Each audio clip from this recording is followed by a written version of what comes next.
Muy buenos días con todas, con todos, con todes.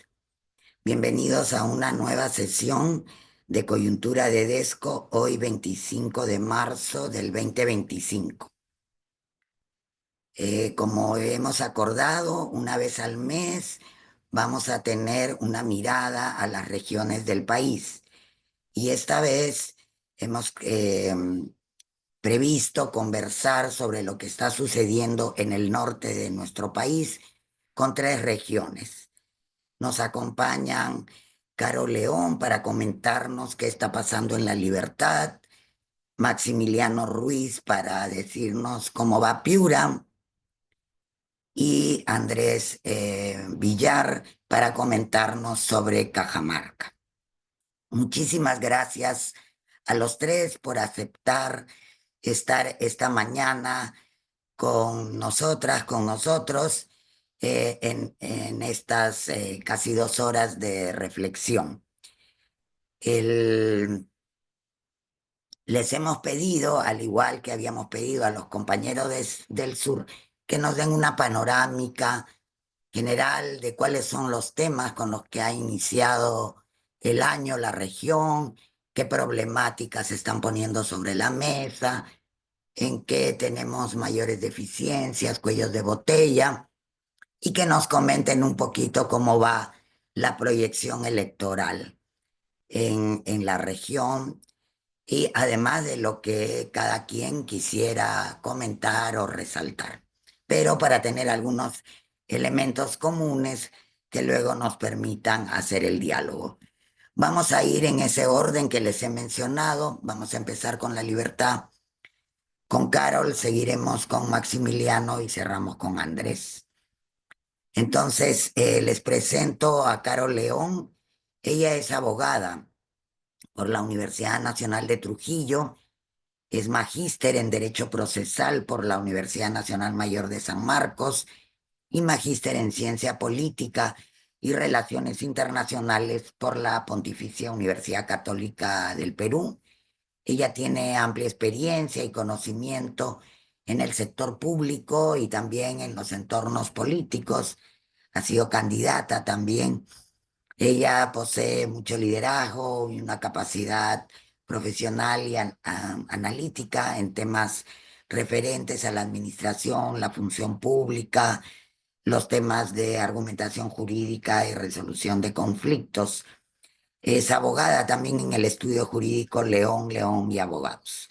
Muchísimas gracias nuevamente, por acompañarnos esta mañana, Carol, y te dejo en el uso de la palabra por 15 minutos.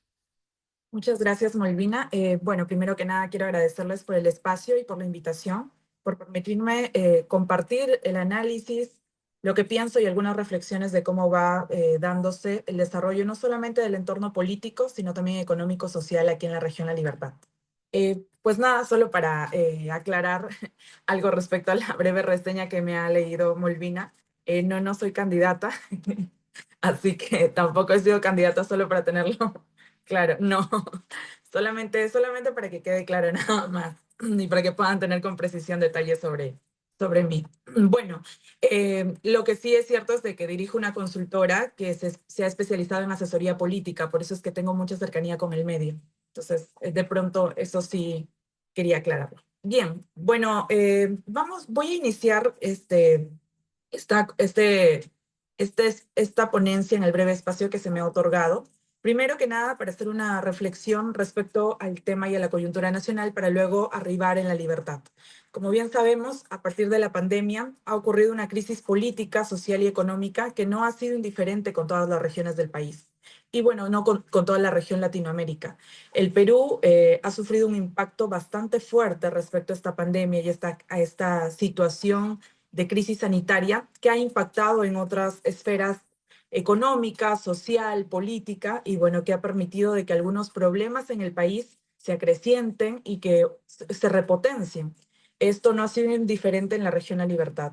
En La Libertad este año hemos iniciado con uno de los problemas que creo que más ha afectado la zona y de que se ha desarrollado en estos últimos meses y que ha permitido de que la región sea foco de concentración sobre este tema a nivel nacional, porque incluso ha movilizado la última censura del ministro del Interior. Varios congresistas liberteños han apoyado la censura del ministro debido a de que uno de los problemas más importantes en la región La Libertad es la inseguridad ciudadana. Hemos iniciado el año con todas las metas y todos los objetivos plasmados y que apuntan a cómo solucionar este problema. Es por eso de que varias autoridades han tomado como iniciativa tener algunas soluciones, algunas perspectivas, recomendaciones respecto a cómo hilar este panorama. Lo que es cierto es de que en los últimos años la inseguridad ciudadana ha sido un tema que cada vez ha ido en potencia. No solamente por el tema de la organización criminal y por el tema de algunas bandas que han tomado posicionamiento en la zona respecto al sicariato, respecto a la extorsión, sino que también porque la zona ha desarrollado mucho el tema de la minería ilegal. Y la minería ilegal relacionada con la organización criminal han dado a luz otros problemas sociales que han permitido que la región La Libertad hoy se encuentre en un foco bastante vulnerable respecto a esta situación.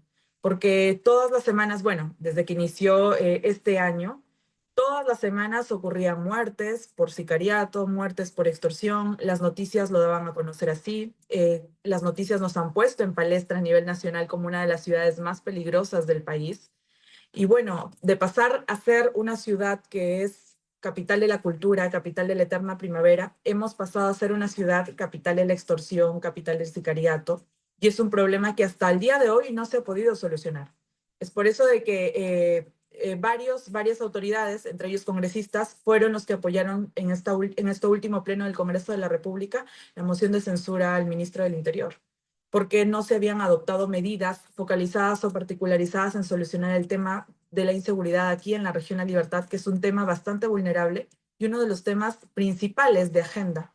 Incluso el gobernador de la región La Libertad ha sumado medidas, ¿no? Como adquirir camionetas, adquirir recursos materiales para dotar de recursos, no solo humanos y materiales, a la Policía Nacional del Perú aquí en la región, sino también sumar esfuerzos con el Ejército del Perú para que salgan a ayudar a patrullar las calles de alguna manera, a pesar de de no estar en sus funciones, pero de crear una especie de cooperación entre el Ejército y la Policía para tomar medidas que influyan en amortiguar este tema de la inseguridad.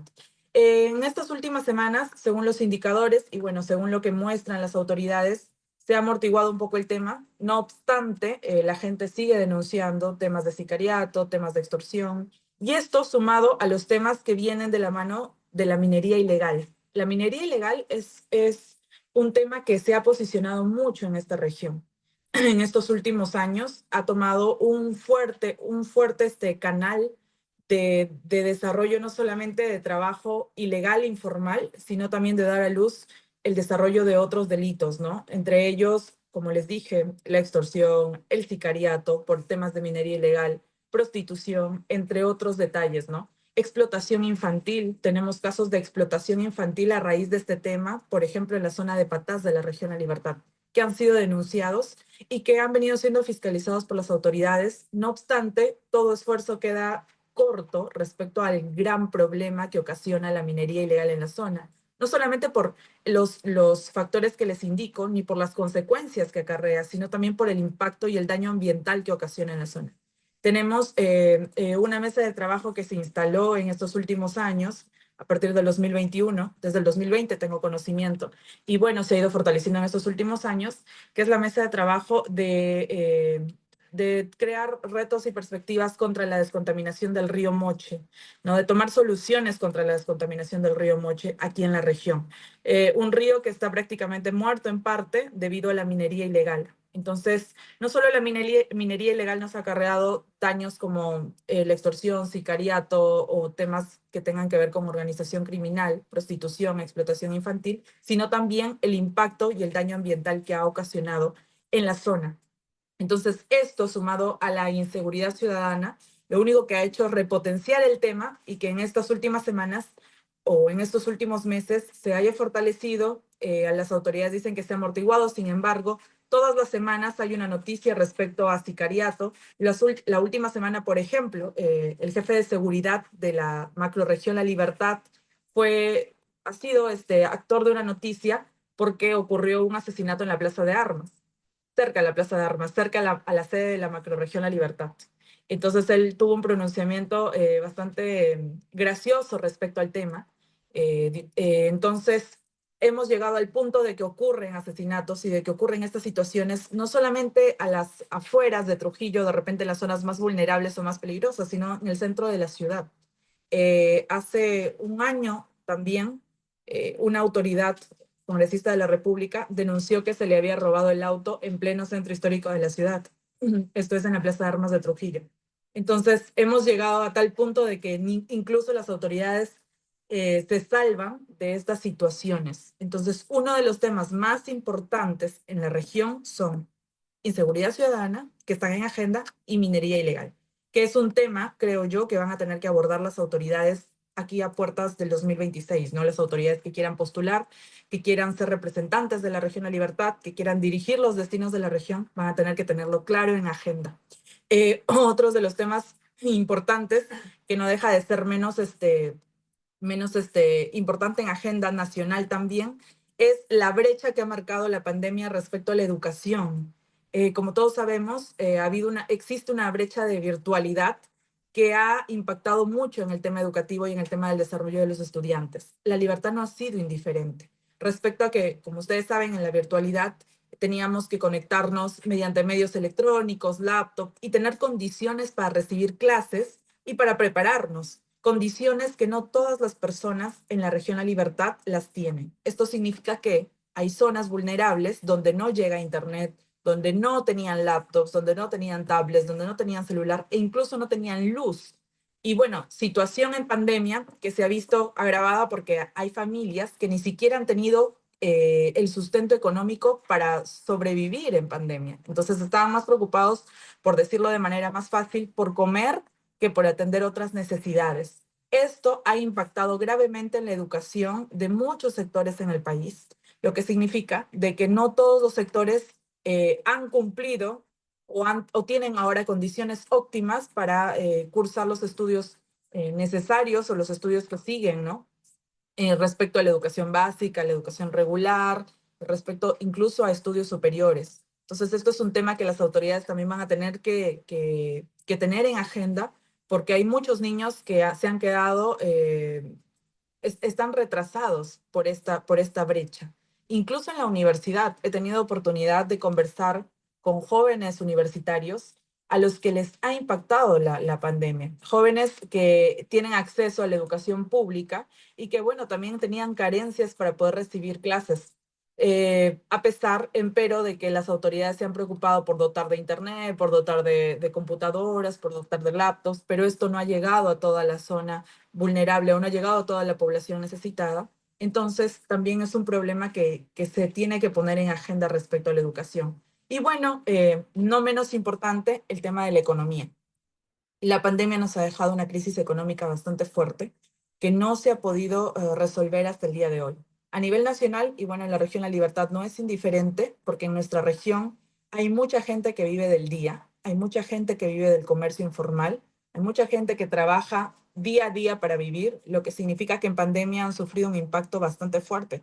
Hay gente que ha perdido sus negocios, gente que no tenía que comer, gente que ha terminado muriendo, falleciendo por no tener acceso a condiciones básicas y no necesariamente por el COVID-19. Entonces, esto ha afectado la situación y la economía de tal forma que hay negocios que después de pandemia, incluso cuando se levantaron las restricciones, no han logrado sobrevivir o recién a partir del año pasado han empezado a recuperarse. Entonces, esta situación ha permitido que la libertad crezca, la pobreza, y bueno, que crezca también la informalidad, ¿no? Porque hay otros negocios que han salido a partir del comercio informal después de esta brecha y después de esta situación, y bueno, se han comenzado a acentuar. Esta situación es la situación que van a tener que asumir los futuros líderes o candidatos políticos en las próximas elecciones con miras al 2026. Como nosotros sabemos, existe una crisis política en el país hace más de 15 años se ha fortalecido, ha ido acrecentando, ha ido subiendo de nivel y es una crisis política de la que no logramos salir. Nuestros representantes, no solamente a nivel nacional, sino aquí en la región, sufren o adolecen de cualidades o cualificaciones personales para ocupar el cargo político.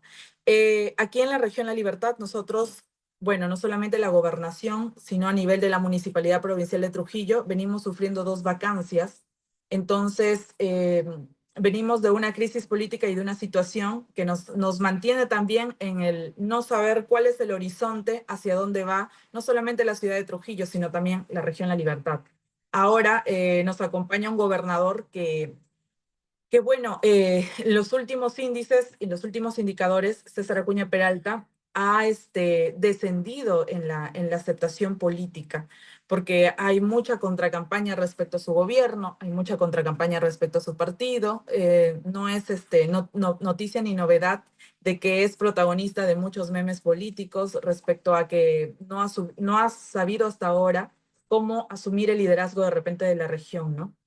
Entonces, esto sumado a las vacancias que han sucedido en el país, que son con 2 líderes o 2 alcaldes que son de su partido o que fueron de su partido Alianza para el Progreso, ha acrecentado de que exista una contracampaña y un rechazo hacia este partido, que es Alianza para el Progreso. Entonces, Alianza para el Progreso es uno de los principales partidos de la región y es uno de los partidos que en estos últimos años ha tenido mayor protagonismo respecto a tener alcaldes, respecto al gobernador. Es más, el gobernador pasado también fue de Alianza para el Progreso. César Acuña Peralta ganó la gobernación en el 2018 y la dejó y se quedó en su representación el vicegobernador, que es Luis Valdés Farías, que fue Luis Valdés Farías. Entonces, Alianza para el Progreso es un partido que ha tomado posicionamiento en estos últimos años desde que César Acuña Peralta dirigía la alcaldía de la Municipalidad Provincial de Trujillo en el año 2006. Esto se los digo para que sepan de que La Libertad, que es conocida por ser cuna prista, ahora está tomada, ¿no?, por así decirlo, políticamente por el partido Alianza para el Progreso. No obstante, pese a que este partido ha tenido en estos últimos años rechazo y desacreditación respecto a las acciones que han tenido algunos líderes políticos o algunas personas que fueron autoridades y que son de este partido, tiene ahorita una contracampaña y un rechazo de la población bastante fuerte, lo que va a permitir que a puertas del 2026 exista la posibilidad de que nuevos partidos entren en palestra. Esto por la contracampaña y por la palestra y por la vitrina que deja Alianza para el Progreso. Entonces, hay posibilidad de que nuevos partidos asuman el liderazgo a partir de líderes políticos nuevos. Soy de la idea y tengo de la reflexión de que estas elecciones son, bueno, no solamente diferentes por la coyuntura política y por la crisis que atravesamos, sino también porque la gente espera liderazgos y figuras nuevas. La gente espera personajes nuevos, personajes que cumplan no solamente con tener capacidad profesional, sino que la gente reclama mucho que la cualidad principal del liderazgo y de la autoridad sea tener autoridad moral, tener principios y tener valores, que sea gente honesta, gente transparente, gente que no tenga antecedentes. Entonces, bajo ese pensamiento y esa reflexión, creo que estas elecciones apuntan a que surjan nuevos liderazgos y a que surjan nuevos partidos. Y como la libertad no es indiferente y en la libertad hay una desacreditación respecto a Alianza para el Progreso, que es uno de los principales partidos que está realmente en una situación difícil aquí en la libertad, va a permitir que, bueno, hayan otros partidos políticos, no, que salgan a la palestra otros partidos políticos. No obstante, hay que rescatar de que lo que le ayuda a Alianza para el Progreso ahora, así como lo que le ayuda a otros partidos como de repente el movimiento regional Trabajo más Trabajo, que es uno de los movimientos que también tuvo bastante protagonismo en estas últimas elecciones, un movimiento regional, ojo, no un partido político, dirigido por Elías Rodríguez, ex congresista de la República. Este movimiento ha permitido tener organización a nivel regional, igual que Alianza para el Progreso. ¿Por qué? Porque como tuvieron bastante éxito en estas últimas elecciones, les ha permitido estar en gobierno desde alcaldías o o el gobierno regional, como lo es Alianza para el Progreso, y eso permite de alguna forma fortalecer la organización política para el partido de turno. Entonces, fortalecer sus bases, fortalecer la organización política. No es un trabajo que ha sido bastante fuerte ni dinámico con los partidos de gobierno. Sin embargo, es un factor que hay que tener en cuenta porque les ha permitido posicionarse.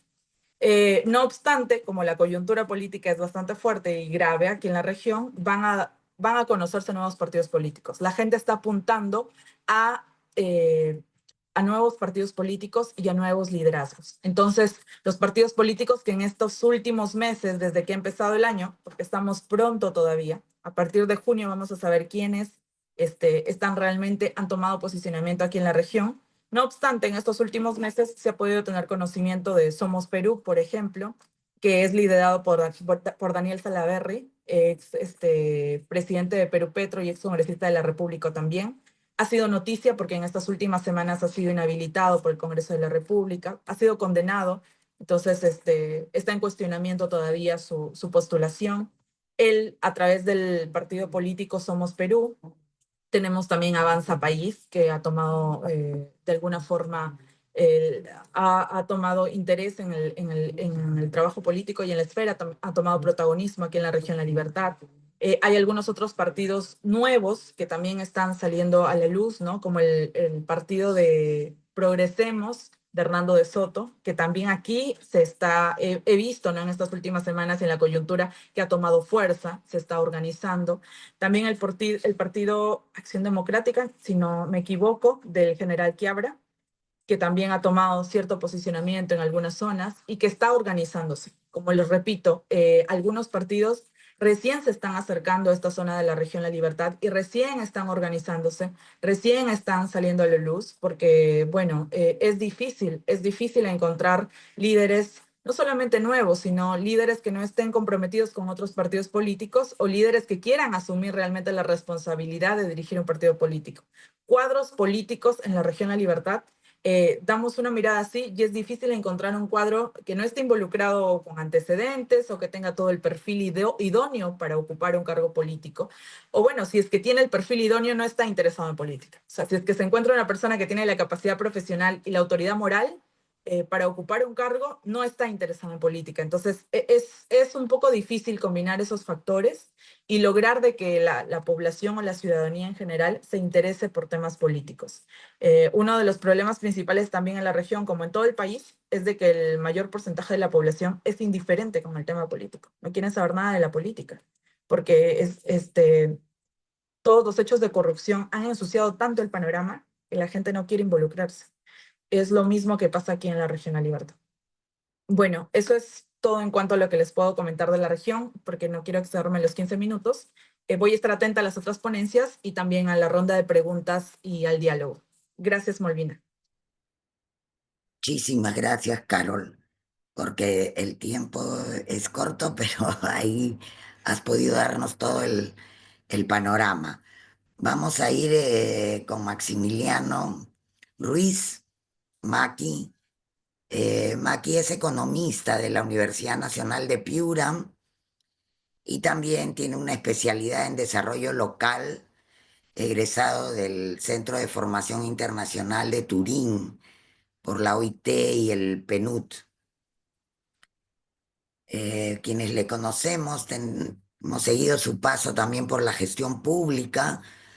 Se ha desempeñado como secretario de descentralización de la Presidencia del Consejo de Ministros. También fue subsecretario de Articulación Regional y Local de dicha secretaría. Fue vicepresidente del Gobierno Regional de Piura antes y en su paso por las ONGs, director del Centro de Investigación y Promoción del Campesinado CIPCA. Muchísimas gracias por estar esta mañana con nosotros, Maki, que ya te tenemos molestando de vez en No, cuando. nada, tranquilo, tranquilo. No, gracias, Molvina, por la invitación y con gusto. ¿Me permites compartir tengo unas láminas que me gustaría, dado el tiempo, apoyarme en algunas gráficas y en algunas fotos. Bien, nada, bueno, vamos a aprovechar el tiempo. Solamente un recordaris, Piura es una región que es más o menos en el territorio, es 3% del territorio nacional. es 6%, 6.3% de la población y aporta más o menos entre 4 a 4.5 al valor bruto, del valor anual bruto.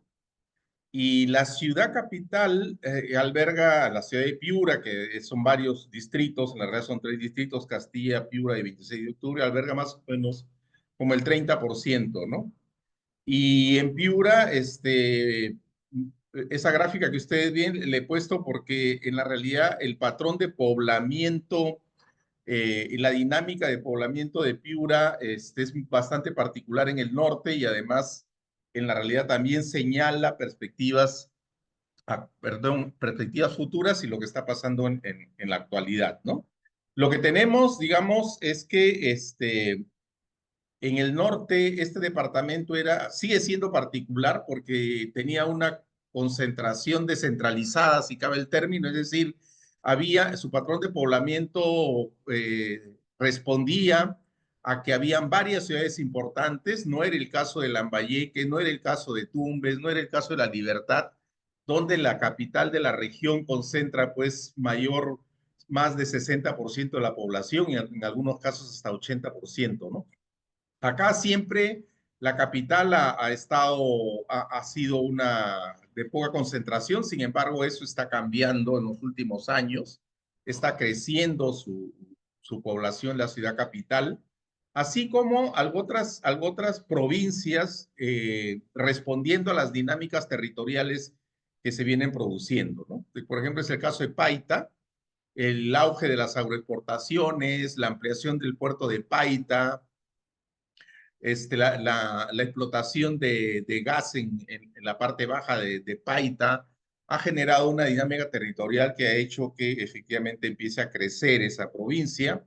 De igual manera, es el caso de Talara con el tema de la explotación de la pota, que hoy está en la realidad en crisis, pero ha tenido auges muy importantes, así como la ampliación y la modernización de la refinería de Talara, que ha generado que efectivamente otra vez pues, Talara empiece a ser atractivo para la gente, no solamente para quedarse, sino también para que la gente pueda trasladarse a vivir ahí.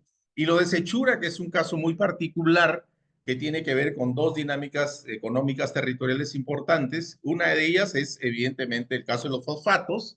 Hace más o menos casi un poco de 12 años empezó la explotación de fosfatos, está creciendo mucho la explotación de fosfatos y el tema de la pesca artesanal, particularmente el tema de la maricultura, ¿no? Que ha tenido un crecimiento, más allá de que también lo vamos a tocar por la fragilidad que tiene. Si uno le pidieran 3 grandes ideas de lo que son los grandes retos y respondiendo a las problemáticas en Piura, uno podría mencionar, primero, el tema de inseguridad. Hemos sido en las últimas semanas, en la realidad, como el centro de atención a propósito del asesinato del cantante de Agua Marina, ¿no? Y porque evidentemente tiene que ver con la vida de la gente y la sobrevivencia, ¿no? Porque este tema de inseguridad, como todos sabemos, y Carlos lo ha explicado también en La Libertad, en la realidad está metiéndose hasta con las personas que trabajan en la calle limpiando los autos, ¿no? Entonces el tema de los cupos, en la realidad, está poniendo en riesgo la manera como que la gente se gane el día a día, ¿no? La otra y gran idea, digamos, es el tema de la alta vulnerabilidad del cambio climático. Y eso porque también tiene que ver con la sobrevivencia de la gente, tiene un impacto económico muy fuerte. Lo vamos a analizar rapidito, pero como dependemos o la actividad agropecuaria y la pesquera en la realidad son como los vagones que jalan el resto, como la locomotora que jala el resto, en la realidad, y son dos actividades altamente frágiles frente al tema de cambio climático. Entonces, hay un problema y un tema ahí muy fuerte. Y el otro tema, que es el tema de la continuidad de la crisis política, ¿no? No solamente la desaprobación del Congreso, de la presidenta, del Ejecutivo, sino también de las autoridades locales. Hay una realmente desafectación muy fuerte con el tema, no solamente con el tema de las autoridades, sino con el conjunto de la administración pública, ¿no? Y lo otro es ligado a eso, está el tema de la debilidad institucional. Piura se ha caracterizado por tener instituciones fuertes, generar espacios de concertación interinstitucional más o menos sostenibles, Esa situación en la realidad ha perdido mucho peso, ha perdido fuerza y hoy nos encontramos con una crisis institucional muy fuerte, ¿no? La Universidad Nacional de Piura, que en algún momento en la realidad se convertía en un actor importante, hoy está en una crisis de corrupción, de elección de autoridades, como muchas de las universidades nacionales. La iglesia, las iglesias en la realidad que también han jugado un papel importante durante momentos críticos de la vida regional, también están en crisis.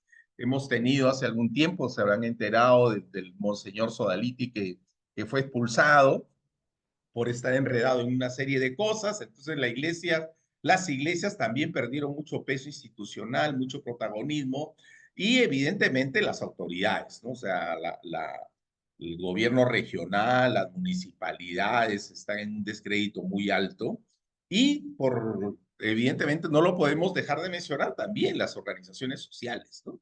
Hay lamentablemente algunos cuadros, algunos dirigentes que están involucrados en actos de corrupción o de posibles pretensiones corruptas.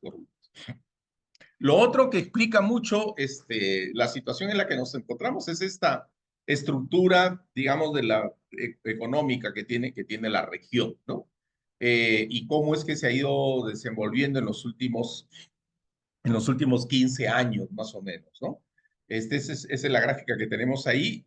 Sin duda, la agricultura sigue siendo una actividad importante, no solamente por la generación de mano de obra, sino por el ritmo de crecimiento que ha tenido, particularmente el tema de agroexportación, ¿no? Hay una serie de cultivos bandera en agroexportación en la región. Eso ha hecho que hay una ampliación de frontera agrícola importante, frontera agrícola que estaba un poco al margen de los valles viejos, digamos, y que ha habido digamos, se hablan de crecimientos de hasta 50,000, 60,000 hectáreas en los últimos 15 años, y todo eso, la mayoría de ello, ha ido para cultivo de agroexportación. Entonces, la agricultura tiene y agroexportación que genera, evidentemente, o demanda mucha mano de obra, ¿no? Con las dificultades que todos sabemos, ¿no? Que no son necesariamente las condiciones laborales que uno quisiera, pero eso es lo que hay, ¿no? El tema de la pesca y la acuicultura, más allá de que tenemos una participación nacional muy alta, o sea, somos en la realidad la región que aporta mucho, 30 y tantos% de la producción pesquera en el país. Sin embargo, no es altamente significativa, pero evidentemente también, como he mencionado, dinamiza mucha mano de obra, ¿no? Otra actividad, otro sector, digamos, que ha tenido un impulso muy fuerte y que sigue teniendo un impulso muy fuerte es el tema de la construcción. No solamente por la cantidad de pequeñas y medianas obras públicas, sino hay un mercado inmobiliario, perdón, en la región muy fuerte, ¿no? Actualmente, para efecto de esto, revisaba y hay más o menos como 14 proyectos inmobiliarios en ejecución en este momento en las localidades de Piura, en las localidades de Castilla particularmente, y en lo que es el 26 de octubre, ¿no? O sea, en la realidad, casi dos docenas de proyectos inmobiliarios en proceso, unos están en construcción, otros ya. Y bueno, lo otro que tiene que ver con este servicio de transporte, almacenaje, que está muy ligado a la dinámica agroexportadora, evidentemente, ¿no? Eso también crece mucho, y al igual que los otros servicios, ¿no? Ahí es importante solamente resaltar que el impacto que ha tenido el cambio climático ha hecho que los niveles de pobreza no se reduzcan de pobreza monetaria, ¿no? No se reduzcan significativamente, porque como voy a explicar, esta vulnerabilidad de los volúmenes de producción en el sector agrícola están muy condicionados con el tema climático. Pero para graficar lo que el grado de vulnerabilidad que tenemos en la región, esta es imagen les presento. En noviembre estábamos declarados en emergencia por sequía, ¿no? Cultivos que se secaban, la gente que se peleaba por el abastecimiento de agua para consumo humano, ¿no? Canales y represas secas, ¿no? Eso es lo que teníamos en noviembre del 2024. Se declaró en emergencia y evidentemente todo un problema. porque la perla, la joya de la corona, como nosotros la llamamos, que es el sistema Epohechos, que atiende a más de 100.000 hectáreas, y atiende a más de 500.000 de personas para consumo humano, ¿cierto? Las 50.000 hectáreas de exportación estaban en riesgo, es decir, había una situación muy crítica, ¿no? Se hablaba de suspender, hubieron centros de atención en salud que suspendieron la atención porque no había agua, los colegios también no tenían agua, se suspendían las clases, algunos fueron un par de semanas, creo, a educación, a modalidad virtual porque la cosa era crítica. 2 meses después volvimos a estar en emergencia, pero ahora por fuertes lluvias, ¿no? Hubieron evidentemente lluvias muy fuertes en la sierra, felizmente, bueno, han parado un poco. En la costa no fueron lluvias, pero fuimos declarados en emergencia también por inundación, ¿no? Entonces, en menos de 3 meses pasamos de emergencia sequía a emergencia por inundación, ¿no? Eso muestra evidentemente el nivel de vulnerabilidad que tenemos en la región, que se expresa con mucha fuerza, particularmente en el desborde de quebradas y de ríos, ¿no? El caso de Canchaque, por ejemplo, ha sido muy fuerte, igual en otras zonas del Alto Piura, y inundaciones en la ciudad. Inundaciones en la ciudad, cada vez que empiezan a aparecer por ahí lluvias, aparece el fantasma de la inundación, ¿no? Del año 2017, porque toda la infraestructura que se ha implementado, que se ha realizado, que todavía no se termina, para evacuar aguas fluviales de las ciudades importantes como Piura, Sullana, Talara, lamentablemente todavía eso no funciona, ¿no? Lo que llaman los sistemas de los ARES.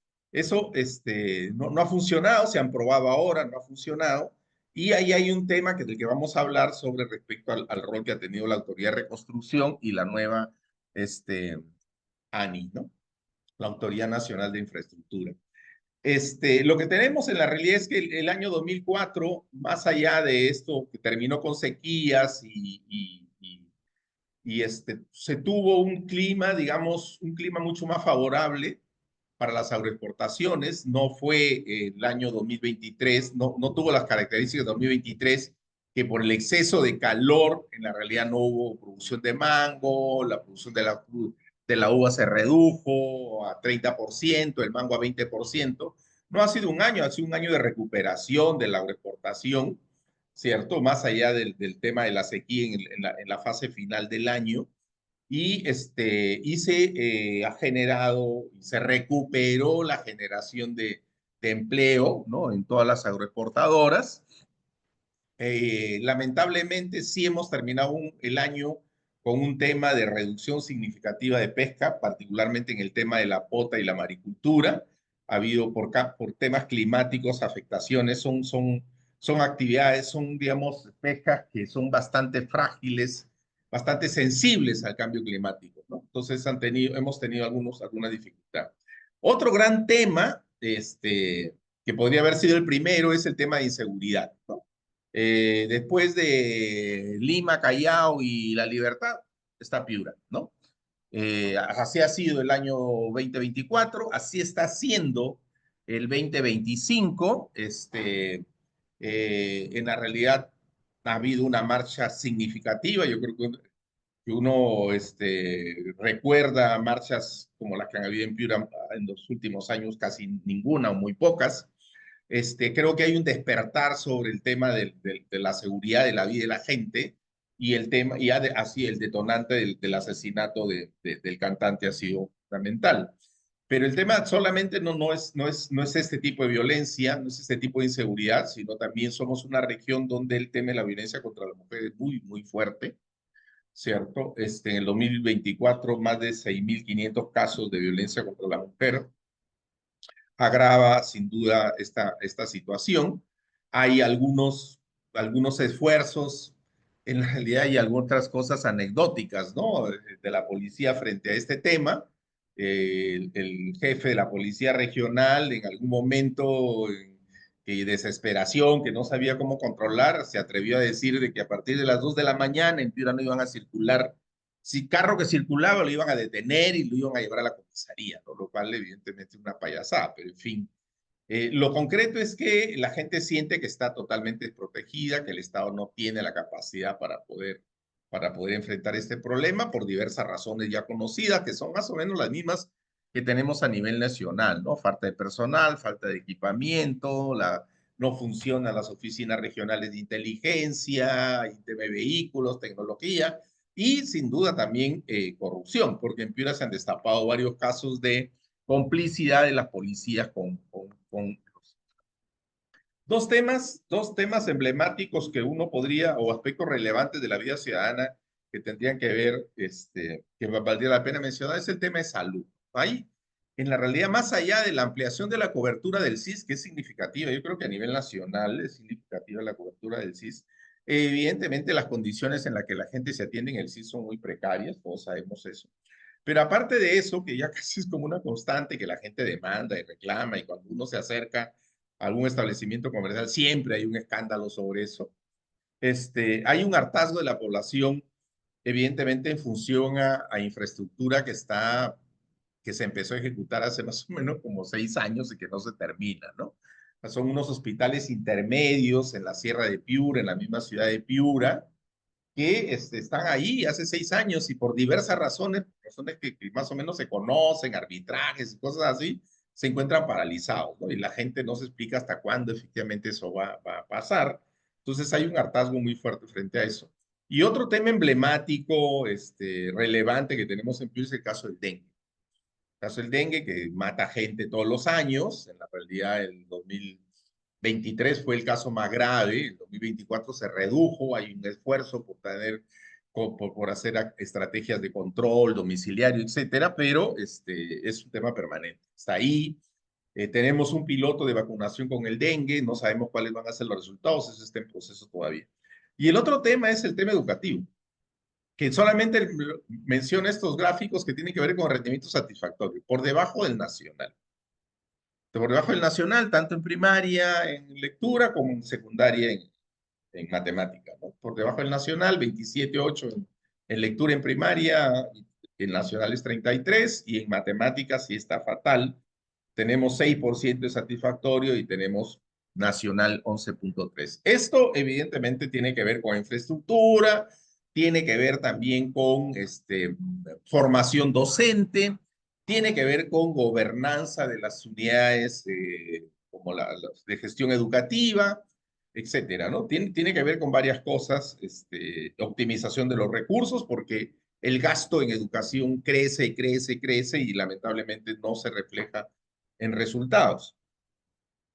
Y las tensiones, yo diría como que las autoridades en el tramo final, en este tramo final que le queda, van a tener que lidiar, y los que vengan, ¿cierto? Y que esperemos que sean parte del debate electoral, tienen que ver con, evidentemente, esta ineficiencia del sistema seguridad-justicia, lo he puesto yo, que tiene que ver con la policía, con el Ministerio Público, con los jueces, ¿no? Entonces, ahí necesitamos a alguien que ordene, que los recursos que se puedan, primero que haya un acuerdo para asignar recursos suficientes, que sean eficientemente gastados, ¿no? Que haya una especie de control, participación ciudadana, etcétera, ¿no? Otro tema, otra de las temas que van a estar en la palestra, como diría Molvina, son estos anuncios que ha hecho el gobierno respecto a algunos proyectos emblemáticos que ya están generando una tensión muy fuerte, ¿no? Uno de ellos es el proyecto Algarrobo, que le han denominado, bueno, eso lo tiene Buenaventura. Se habla de que hoy, justo hoy, estaría Proinversión suscribiendo el contrato con Buenaventura. Es una inversión de 2.750 millones de dólares, ¿cierto? Y está ubicado en el Alto Piura, particularmente en la zona de Tambo Grande, Locuto, Tambo Grande, ¿no? No es el proyecto minero antiguo Majás, que está un poco más al norte, digamos, sino esta es una zona, digamos, que está ubicada en estas comunidades campesinas, quienes ya han expresado, evidentemente, su rechazo. Ha habido un paro distrital, se sabe que están organizando una cosa regional, ¿no? Pero además de eso, además de este proyecto minero, minero hídrico, que es el proyecto Algarrobo, con Buenaventura, que hoy firma por inversión el contrato. Hay también amenazas de retomar el proyecto Huancabamba-Vaca, Río Blanco, antes Majás, ¿no? Y otro de los proyectos emblemáticos que está allí, que es el tema del gas en la bahía de Sechura, ¿no? Que también van a ser temas, grandes proyectos que van a estar en tensiones, digamos, y van a estar en el debate.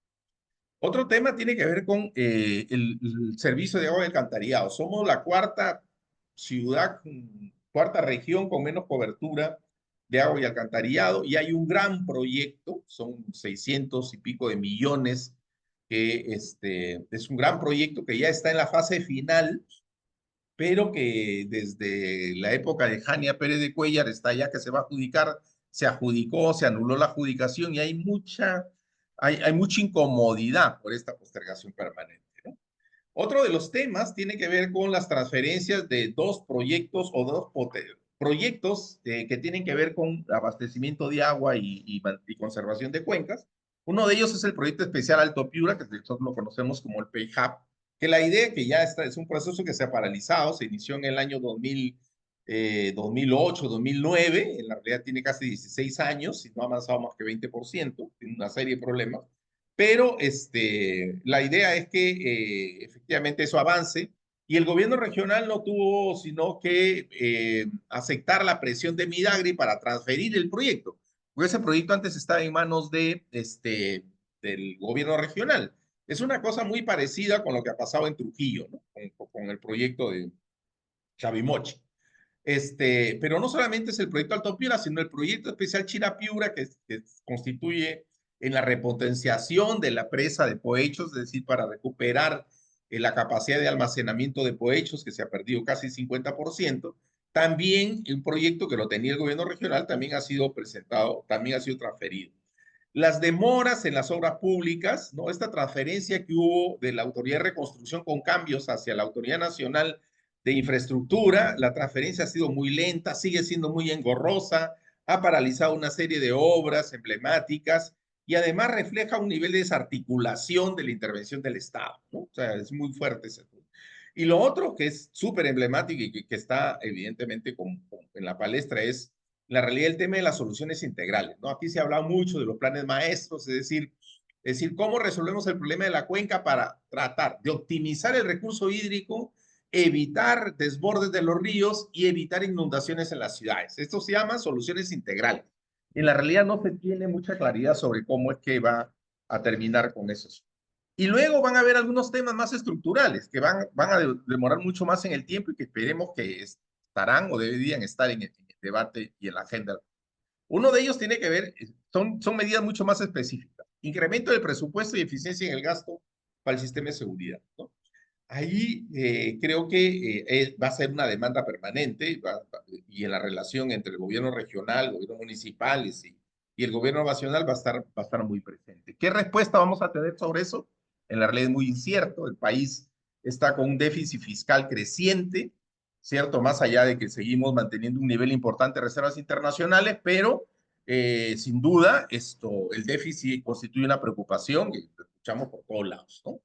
El otro tema que ver con qué va a pasar con las soluciones integrales. La realidad, acaba de haber un roadshow, el 14 creo, si no me equivoco, para que incorporar el tema de infraestructura verde, porque en la realidad las soluciones integrales eran toda infraestructura gris, digamos, ¿no? O sea, represas, defensas ribereñas, etcétera.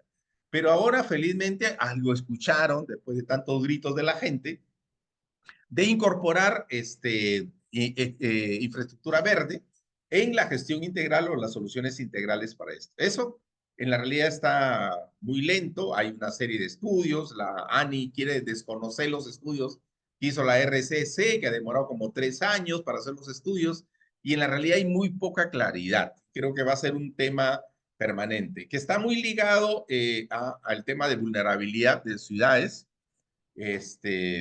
y también de campos agrícolas, ¿no? Otro de los temas, creo que es el tema de servicios ambientales, ¿no?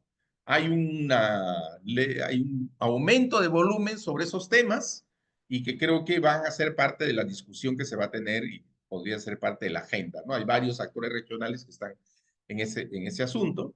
Sin duda, la inversión pública y privada y ahí habría que ver cómo es que efectivamente eso se orienta hacia recursos estratégicos.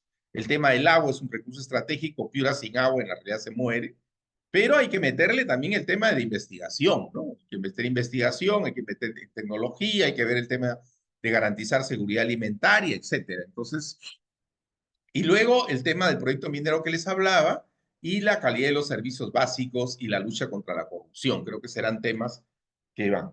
Y en el tema más político, en la realidad uno podría decir que primero, de los temas que hemos hablado, uno no escucha, digamos, voceros partidarios hablar sobre estas cosas. Hace un par de meses, creo menos, un colectivo realizó un evento con actores políticos digamos, los pocos que fueron, las respuestas que tenían eran en la realidad de lamentarse, ¿no? Entonces, esto, yo digo, son agrupaciones, las que existen en Piura son agrupaciones políticas que tienen más o menos como la marca nacional, o sea, que en la realidad no son agrupaciones políticas. Y lo que sí se ha dado, y creo que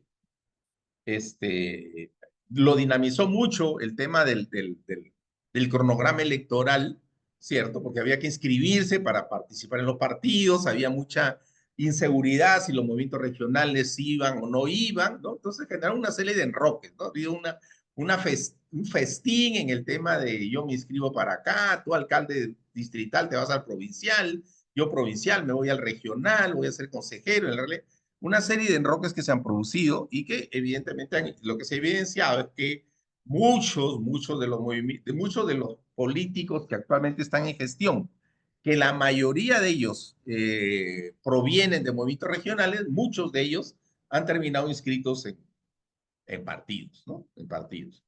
Y hay también, evidentemente, hay esta promoción no solamente de estos enroques electorales, sino también de aparatos.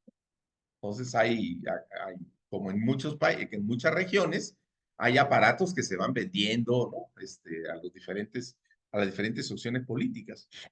Y sin duda, la presencia de economías ilegales, particularmente el tema de minería y tráfico de tierras. Tráfico de tierras, no solamente en el campo rural, sino también en las zonas urbanas, por el crecimiento inmobiliario que les comentaba, ¿no? Entonces, para el nacional, para las elecciones nacionales, en la realidad yo siento que hay poco dinamismo, muy poco se mueven las fuerzas políticas, ¿no? En la realidad, en el conjunto, uno no siente que aparezcan personas que diciendo o que uno las puede identificar como candidatos al Congreso Nacional, ni en Fuerza Popular, digamos, con mucha claridad. O si uno identifica uno o dos, pero no identifican más, digamos, ¿no? En Fuerza Popular, en Alianza para el Progreso, en Somos Perú, en Renovación y en Vizcarra. En realidad no aparecen, ¿no? Siento que el dinamismo está más puesto en el tema regional y municipal, ¿no? Y ahí sí, lo que hay que ver es que Alianza para el Progreso se sigue moviendo bastante, ¿no? Ya tiene más o menos de candidatos definidos en varias de las provincias, ¿no? Al igual que Somos Perú. Somos Perú también, al margen de que en las últimas elecciones, en realidad, de las 8 provincias, solo una alcaldesa es de Podemos, es de partidos. Todo el resto son de movimientos regionales. Sin embargo, hoy en la realidad van a ir o ya están inscritos en partidos, ¿no? Pero tienen sí presencia en muchos distritos, tanto Alianza Pro Progreso como Somos Perú, en la realidad, ¿no? O sea, actualmente, digamos, ¿no? Uno puede suponer que por el dinamismo que están teniendo, estas son fuerzas que más o menos van a mantener ese caudal, si cabe el término, ¿no? O en todo caso están haciendo esfuerzos para eso. La derecha más derecha, digamos, Renovación y Fuerza Popular, bueno, como siempre, tienen serias dificultades para encontrar líderes en los distritos y provincias, ¿no? Más allá de la billetera, no puede mencionar. Pero en la realidad Fuerza Popular no ha tenido en Piura, más allá de, digamos, no ha tenido en Piura un despliegue importante en elecciones regionales y municipales, siempre ha estado en los últimos lugares. Lo que no sucede con el nacional, lo cual es bien extraño, Piura. pero en las municipales y regionales en la realidad no dan bola, ¿no? O sea, y ahora también uno siente que efectivamente estas fuerzas particularmente no. Y en el bloque de izquierdas, en la realidad, hay intentos bien precarios, ¿no? Bien precarios de unificarse, bastante, digamos, al ritmo de lo nacional, ¿no? Ahora Nación, el Partido de Trabajadores Emprendedores, ¿no? Perú, UP, ¿no? Han hecho algunos esfuerzos, han tenido algunas reuniones. La idea es que pudieras hacerse una alianza, de estos bloques, ¿no? Al menos de 4 o 5 de los 8 o 7 que hay de izquierda, que son identificados como izquierda, se puede hacer. Y finalmente, el tema de los movimientos regionales. Yo creo que los movimientos regionales están muy descolocados frente a todo lo que pasó con los cambios en la normatividad. En la realidad, más allá de fuerza regional, digamos que fue gobierno anteriormente, en la gestión anterior, más allá de eso, no suena. La mayoría de ellos han abandonado los movimientos regionales y se han ido a los partidos. Bueno, eso es lo que quería comentarles. Espero que les sirva y podamos en las preguntas complementar alguna cosa. Gracias. Gracias, Maki. Ahora vamos a escuchar a Andrés Villar sobre lo que está pasando en Cajamarca. Él es doctor en Derecho, maestro en Ciencias con mención en Derecho Penal y Criminología por la Escuela de Posgrado de la Universidad Nacional de Cajamarca y también egresado de la maestría en Gestión Pública en la Universidad Peruana de Ciencias Aplicadas. También tiene un diplomado en Gerencia Municipal para la promoción del desarrollo económico local por la Universidad de San. Y ha egresado del programa de Gobernabilidad y Gerencia Política de la PUC. Es docente universitario en pre y posgrado y también se dedica a la capacitación en temas de gestión pública, asesor, ha sido asesor interno, también externo en gobiernos locales y también ejerce la defensa como abogado litigante. Muchísimas gracias, Andrés, por acompañarnos esta mañana y te dejo en el uso de la palabra. Muchas gracias, Malvina. Gracias también a todos los presentes, a todos y todas que están presentes. Bueno, Cajamarca, como ustedes conocen, tiene una realidad un poco triste, ¿no? Por varios años consecutivos nos ubicamos como el departamento más pobre del Perú. Somos los que tenemos el último lugar en índice de competitividad y eso significa que no hemos tenido la capacidad de poder generar empleos que se desarrollen de modo sostenible y que le permitan a los ciudadanos tener ingresos que sean estables y rentables, ¿no? A partir de actividades económicas. Nuestra principal actividad económica ha sido la gran minería. La empresa más grande, que es Yanacocha, ha anunciado que no va a continuar con el proyecto de sulfuros que había anunciado, pero sí más bien va a desarrollar las actividades que ya venía desarrollando, ¿no? En el centro del departamento, las actividades en la provincia de Hualgayoc continúan con la regularidad que había estado planificado, y en la parte sur pues hay una expectativa de continuar con el proyecto de Michiquillay, ¿no? Desafortunadamente, lo que sí ha crecido de modo significativo es la minería informal, ¿no? Abarcando casi 7 provincias a lo largo del departamento, con una mayor incidencia en las provincias de San Ignacio, de Cajamarca y Celendín y de Cajabamba, ¿no? Estas actividades, como se presentan en todo el país y en el mundo, pues han generado una crecida de la onda de criminalidad. Cajabamba ha sido el foco de criminalidad organizada más visible. Hemos visto en varios noticieros nacionales cómo se han producido algunos secuestros en esta ciudad que han marcado pues la pauta respecto a la atención de estas actividades en el año anterior, ¿no? Sin embargo, otros índices de criminalidad también se presentan en la provincia de Jaén, no necesariamente, o mejor dicho, no directamente vinculados a la minería informal como sí se presenta en las otras provincias, ¿no? Recientemente en la provincia de San Ignacio ha habido una convocatoria significativa de la población para oponerse a este tipo de actividades, pero también hemos podido identificar por comentarios de la prensa local y de algunos investigadores que la actividad minera informal en esta provincia ha crecido significativamente, ¿no? Algunas personas hablan de 5.000 ciudadanos de esta provincia involucrados en este tipo de actividad.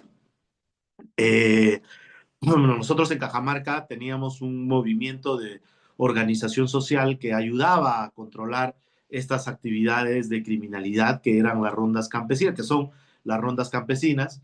Desafortunadamente, desde su creación en la década del 70 hasta la actualidad, resultado de la injerencia política que se ha tenido al interno de la organización, quizás estamos en un momento donde ellos muestran un mayor nivel de debilidad, ¿no?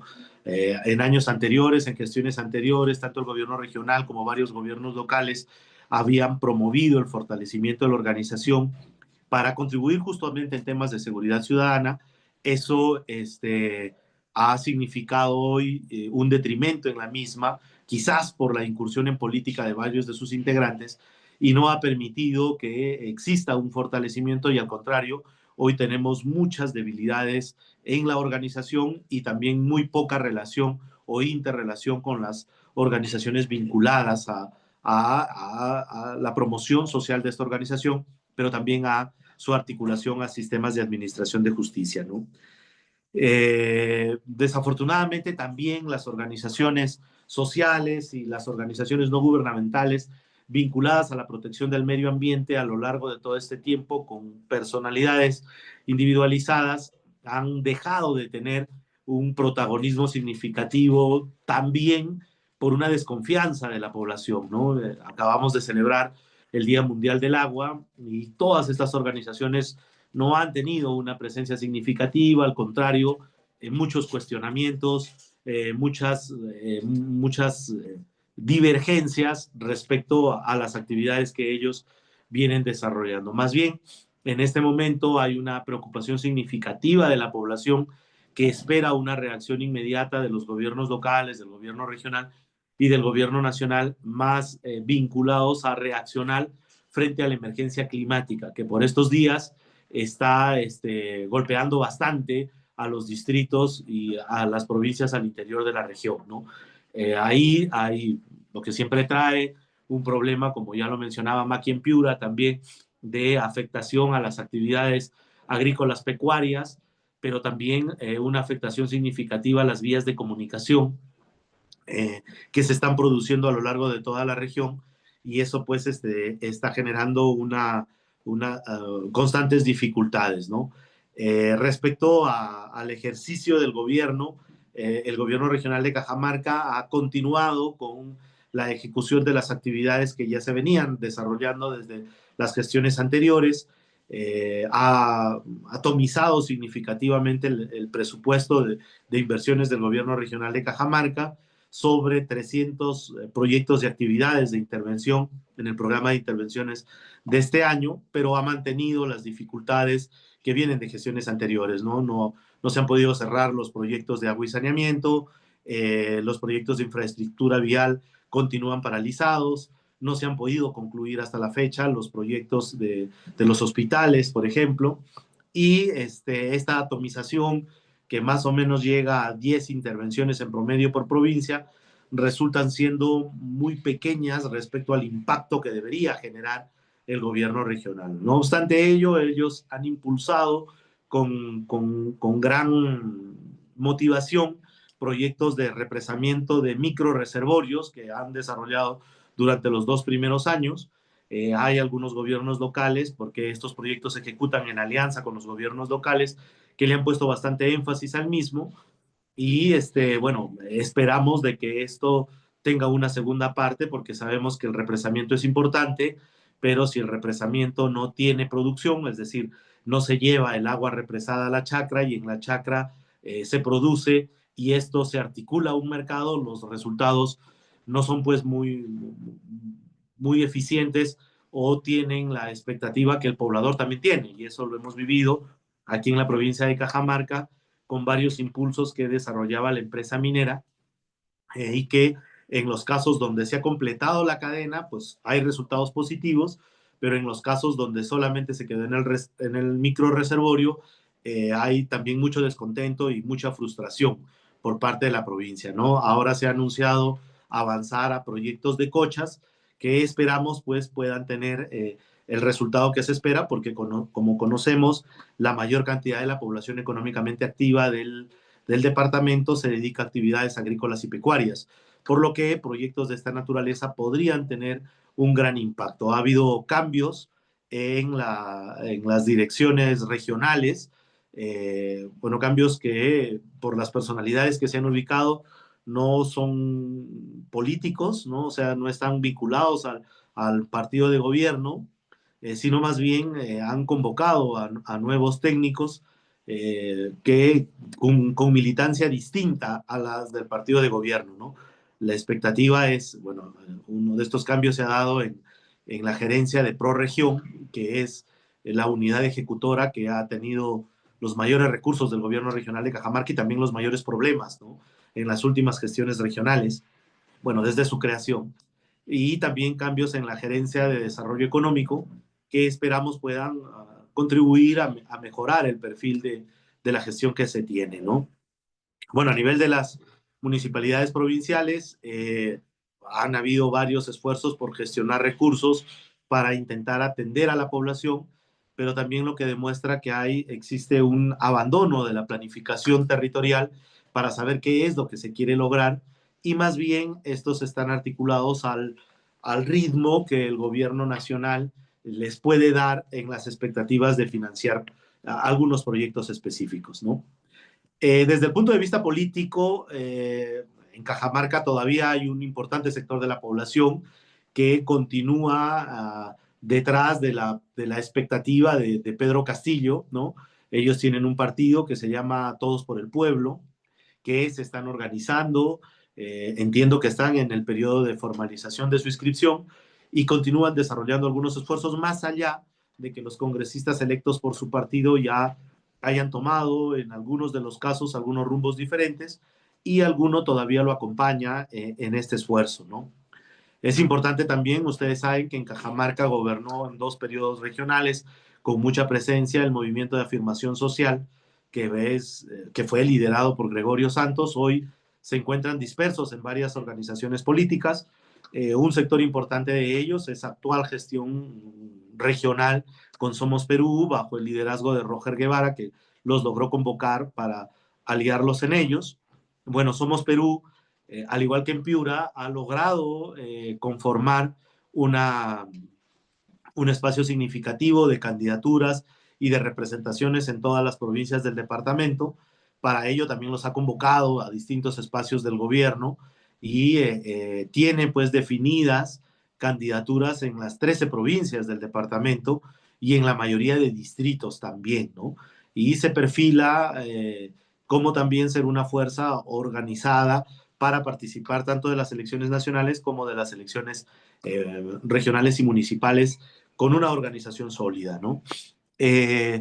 Alianza para el Progreso es también otra de las organizaciones que ha sabido aprovechar la coyuntura política. Como ustedes saben, el actual ministro de Salud fue el candidato regional de Alianza para el Progreso y ahora ha logrado convocar al ministerio, como lo han visto también seguramente en varios noticieros nacionales, en varios reportes de prensa, convocando a posibles candidatos para trabajar en el ministerio, en diferentes instancias gubernamentales, y también ha sabido jugar con el espacio que le permite estar cercano al gobierno nacional y ha logrado pues nombrar varios al prefecto regional, es militante de Alianza para el Progreso, varios subprefectos en las provincias y en los distritos para manejar la organización, y también tiene definidas candidaturas en las 13 provincias y en la mayoría de distritos de la región, ¿no? El Fujimorismo, bueno, es una fuerza que en Cajamarca siempre juega a 2 alternativas, ¿no? Unas, las elecciones municipales y regionales, antes lo hizo con Cajamarca Siempre Verde y ahora lo va a hacer con Cajamarca Renace, ¿no? Que es el movimiento regional que impulsa a Joaquín Ramírez, que es el actual alcalde de Cajamarca. No obstante ello, su hermano, Osías Ramírez, y el entorno de las personas que apoyaron a Cajamarca Siempre Verde han asumido la representatividad de Fuerza Popular, ¿no? Y es más, como también ustedes lo han visto, Keiko Fujimori ha estado recientemente en una visita aquí en Cajamarca, que todavía ella no la ha hecho pública, pero que varios medios de comunicación sí la hicieron pública a raíz de su presencia aquí en el departamento, ¿no? Ellos, por lo que vemos, van a tener una participación nacional con Fuerza Popular y una participación regional municipal con Cajamarca Renace, que también ha logrado su presencia en varias provincias del departamento, ¿no? De los partidos nuevos que se han inscrito y que van a participar del proceso del 2026 con una nueva presencia, pues tenemos a Primero Perú, que está convocando a varios personajes que ya han tenido una presencia política en el departamento, dentro de ellos a Felicita Tocto, que fue congresista por Somos Perú, que votó a favor de la vacancia de Vizcarra, que presidió una comisión que lo inhabilitó a Vizcarra, pero que ahora es su representante regional y la que se encuentra desarrollando varias actividades a lo largo de todo el departamento, que sí está teniendo una presencia con varias candidaturas provinciales de cara a las elecciones regionales y municipales, y también convocando a varias personas para participar de las elecciones regionales y municipales, ¿no? También está Renovación Popular, que convocó al anterior representante de Cajamarca Siempre Verde, el exalcalde Cutero. Desafortunadamente él ahora está en la clandestinidad porque ha recibido una sentencia, y eso ha pues menguado el avance de Renovación Popular a lo largo de todo el departamento y de su representatividad en las provincias, ¿no?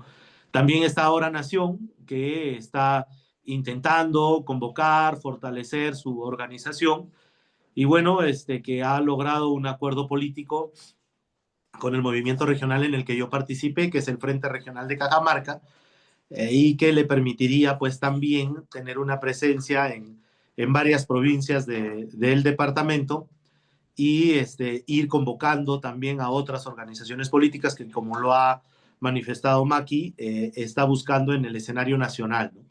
¿Qué haría fortalecer otras intervenciones? Bueno, hay también otros esfuerzos de partidos políticos nacionales, como el partido de Belaunde, que está tratando de organizar, pero básicamente una representación en la provincia capital del departamento, que es Cajamarca, pero con muchas debilidades al interior de Cajamarca, ¿no? Bueno, ese sería mi comentario respecto del análisis económico, social y de la representación política que tenemos a la fecha en Cajamarca, ¿no? Muchas gracias. Muchísimas gracias, Andrés. Excelente las tres exposiciones. Bueno, parece que necesitamos siempre un poquito más de tiempo para ellas, pero creo que lo importante es escucharlos y también enterarnos de lo que está pasando en las regiones. Ahora abrimos un espacio para que las compañeras, los compañeros puedan comentar. Adelante, Yolanda.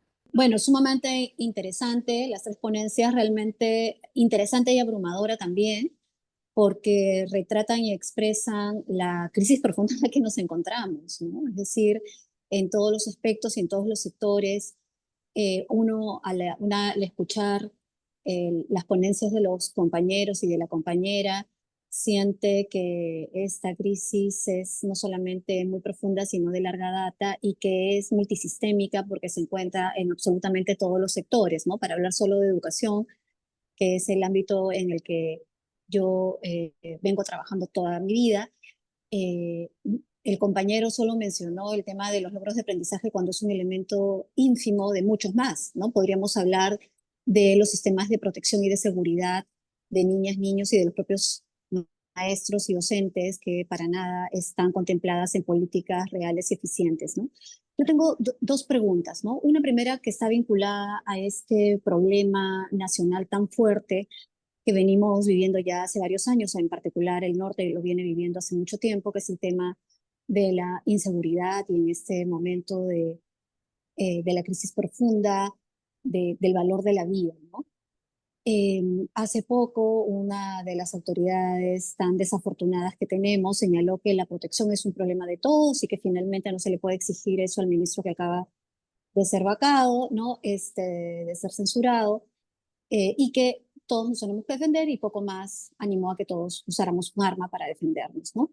Y esto nos hace reflexionar en este principio que hemos perdido como Estado, y por ahí va mi pregunta, ¿no? Supuestamente el uso de la fuerza y la garantía de la protección de la vida en una sociedad supuestamente democrática es una de las responsabilidades más importantes del Estado, ¿no? El uso de la fuerza y garantizar el primer derecho que todos y todas debiéramos de tener, que es el derecho a la vida, ¿no? ¿Cómo ven eso los compañeros, la compañera que expuso, ¿no? Y lo otro es esto que decía hacia el inicio, ¿no? Es decir, al escuchar y al escucharles y en las últimas sesiones y desde hace mucho tiempo, hay una clara sensación de una ausencia absoluta de proyecto de país, ¿no? Y no solamente por las mafias que nos gobiernan actualmente, sino por las fuerzas políticas que tendríamos que estar planteando claras alternativas y una propuesta alternativa al país que merecemos, que soñamos todos y todas, ¿no? Entonces, mi pregunta va, bueno, lo han comentado un poco, pero quería ver si los compañeros podían precisar cómo ven este tema de la construcción de una propuesta de país, más allá de los múltiples partidos, bueno, si se pueden llamar partidos y fuerzas políticas, de cara también a cómo lo ven desde el movimiento social y popular, ¿no? Que decimos que está en crisis, pero que hay momentos en que tiene, como por ejemplo lo que ha sucedido en el sur, manifestaciones de movilización muy clara, ¿no? ¿Cómo ven ese imaginario, ese ideario de país desde el movimiento social, desde el movimiento popular, ¿no? Gracias. Gracias, Yoli. Vamos con Dante, entonces, Dante, adelante. Excelentes las presentaciones. Efectivamente, felicitaciones a las tres personas que han expuesto. Yo tenía la siguiente pregunta. Aparece como preocupaciones centrales o ejes transversales de las tres exposiciones el problema de la inseguridad, manifiesta en las extorsiones también urbanas y la minería ilegal con todo lo que ello significa. Dos, aparece una apreciación de debilidad en tanto a los movimientos sociales más tradicionales, digamos, y a la institucionalidad. Y tres, siguen permanentes los desafíos para el desarrollo regional e incluso en aquellas actividades que han significado un aporte, digamos, para el Producto Bruto Interno o para las exportaciones, como la agroexportación, no satisface la condición del proletariado agrícola que ahí está. Pero en fin, ya, yo lo que quisiera preguntar es, ¿qué temas de agenda podrían actuar como catalizadores de esta protesta, de este sentimiento de desconfianza, indignación que hay en la población, que no logra expresarse en organización permanente, pero sí en esas manifestaciones que expresan eso, mucho fastidio? ¿Hay algún punto de agenda, alguna propuesta que actúe como catalizador de esos sentimientos, de esos puntos de vista? Vamos con Laura, entonces. Vamos a ir escuchando todas las, para después tener una ronda final. Buenos días con todos y todas. Muchas gracias, Malvina. Bueno, saludar las presentaciones muy buenas que nos permite tener una mirada en conjunto del norte. Quería hacer algunos comentarios para complementar la intervención de la compañera. Bueno, de acuerdo con el tema que planteaba Maki de la desafectación y de la pérdida de credibilidad también en toda la institucionalidad dentro de dentro de los territorios. Y la pregunta es qué es lo que realmente se está legitimando y qué es lo que está solucionando la vida de las personas, le está ayudando a dinamizar, a tener economía, a enfrentar la vida en la cotidianidad. En el tema de la minería ilegal que ya graficó ella, también hay que enfatizar que la minería ilegal está contando con recursos, que está teniendo control de los territorios y de la población, porque les está financiando, o sea, les comento, tuve la oportunidad de estar directamente en Patás, de trabajar dentro de la zona, y lo que sí es cierto es que la minería informal está dando un recurso a los campesinos, a los jóvenes, que no se lo da nadie. O sea, un joven mínimo 100 soles por ir a sacar el mineral, por tener un ingreso, saca cuenta cuánto recibe y cuánto recibiría si es que se queda trabajando la tierra del padre. Las jóvenes no tienen las mujeres no tienen mucha alternativa más que atender bares y estar en tipo de bares, restaurantes y tal, que es donde más se ven visibles. Esta actividad ilícita está dinamizando la economía, creando un empleo informal, no está creando infraestructura. Patás es uno de las provincias que más recursos recibe del Cano, aparte de los aportes que hace la empresa Poderosa.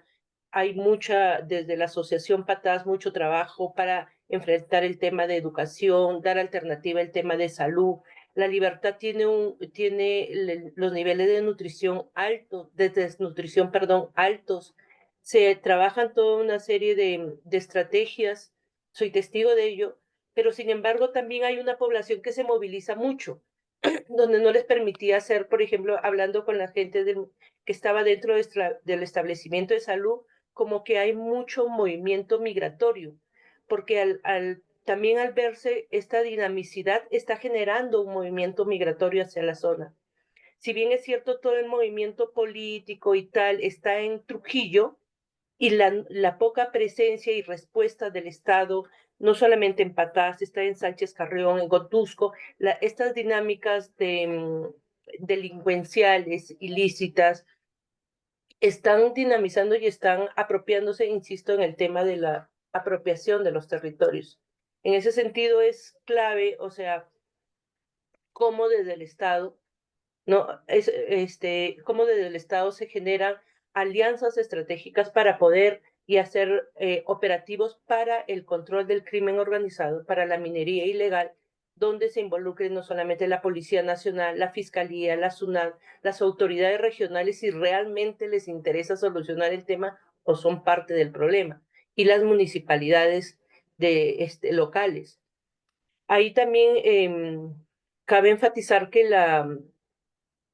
bueno, eso por un lado. Luego, también otra cosa que a nivel de Cámara de Comercio se hablaba era el tema del diálogo con los mineros informales.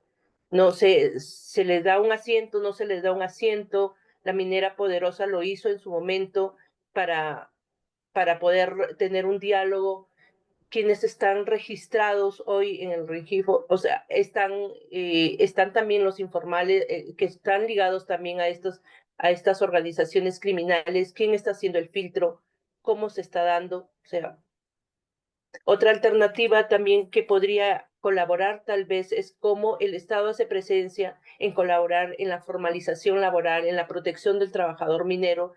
Estos informales entran, hay muchas muertes, hay reportes de mucha gente que entra, que muere, nadie dice nada, tampoco a quién van a decir, o sea, a quién van sí, a recurrir, ¿no? Y lo que yo diría que no es que hay poco recurso, hay más bien una clara diferencia, o sea, está más polarizado quienes tienen recursos, quienes no tienen, y quienes tienen recursos mucho está dinamizando la minería informal en la región. O sea, hay mucho lavado de dinero. Uno llega a Patás, hay una discoteca impresionante, hay unos hoteles de lujo, o sea, hay unas construcciones que tú dices, bueno, ¿y esto qué? No, y un menú no te cuesta menos de 20 soles, o sea, se moviliza plata. O sea, hay recursos, hay recursos. Hay sí una cosa que hay gente muy pobre, hay gente que está con un dinero que que no sabe qué hacer. Hay una casa muy precaria, pero hay una 4x4, o sea, recién comprada en la puerta, o motos abandonadas que ya no las utilizan. Y lo que sí es triste, tú entras a Patás y ves las mulas que las utilizan para sacar el mineral con los lomos reventados y las abandonan porque ya no les es útil. Y las entradas en algún momento puede oler horrible porque las abandonan, están muertas de hambre desde. Bueno, eso un poco en cuanto a este tema y como en términos de propuestas estos dos temas. Y luego otro tema que sí ha impactado en Trujillo, en La Libertad, fue el tema del Real Plaza. O sea, que un viernes a las 8 de la noche se desplome, se caiga el patio de comidas del Real Plaza. No, eso tuvo un impacto muy fuerte en la población. Hasta ahora, ha pasado un mes, se hicieron vigilias, se ha movilizado la gente frente al tema, tocó a muchas familias, fue evidente de la manipulación de la información. Hay registros de cuerpos que fueron sacados por la parte del costado del Real Plaza. No se ha dado una información completa de la dimensión que ha tenido esto.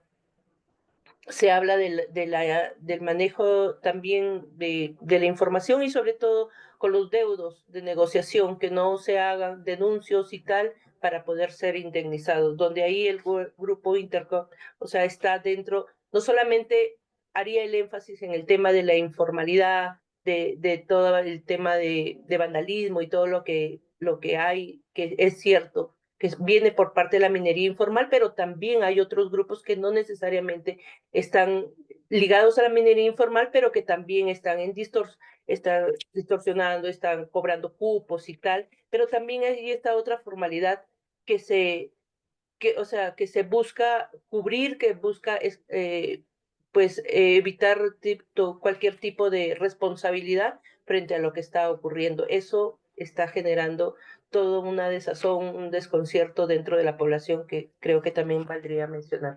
Eso, muchas gracias. Gracias, Laura. Vamos con Armando. Sí, gracias.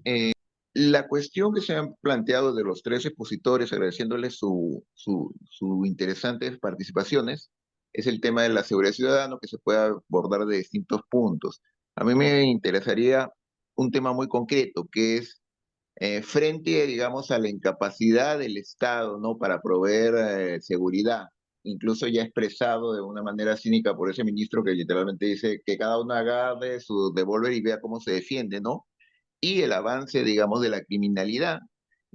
Ustedes están observando algo que podría llamarse como la multiplicación o quiebre del monopolio de la violencia, en donde ya simplemente comienzan a aparecer ejércitos o unidades, o suerte de ejércitos o unidades o grupos, ¿no? No vamos a llamar paramilitares, pero que sí plantean el tema de que, bueno, nosotros ejerceremos también violencia en determinado momento.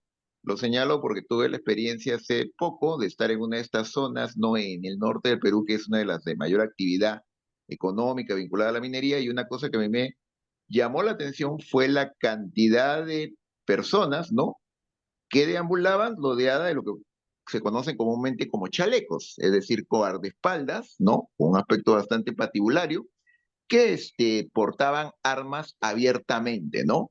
Y no cualquier tipo de armas, y que me dijeron, no, no, ellos no son delincuentes, él es el comerciante común y corriente, o el empresario común y corriente, no, él es informal, pero no es un delincuente, pero bueno, tiene que protegerse. Entonces, me preocupa, ¿no?, en ese sentido, la posición de que eventualmente podríamos desembocar en una situación tipo Colombia hace 20 años, ¿no? O México actualmente, en donde cada quien, bueno, ve con su grupo cómo se las arregla y se defiende, ¿no? Particularmente me preocupa en relación a lo que se señaló en Cajamarca frente a la debilidad de entidades tradicionales como son las rondas, ¿no?, campesinas, y en ese sentido, ¿qué es lo que ustedes están observando?